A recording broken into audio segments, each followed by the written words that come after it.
So today we're going to make one of my favorite cocktails. One of the easiest cocktails, one of the most classic cocktails, the Old Fashioned.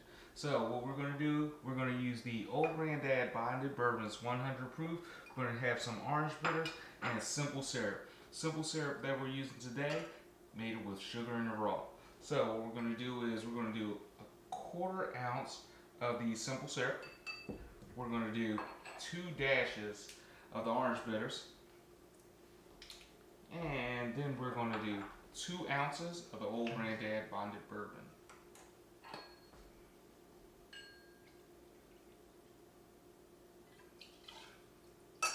Once you get all your items inside the mixing glass, take a few ice cubes.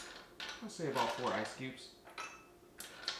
And what we're going to do after we get those ice cubes, we take our mixing spoon, we're going to stir clockwise for about 20 times.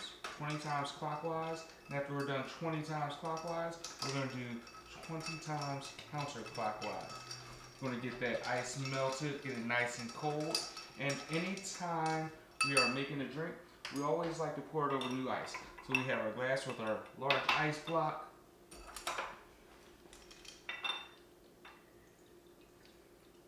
Pouring our Old Fashioned right over that big ice cube. Going to garnish that with our dehydrated orange slice. And there we have our Old Fashioned.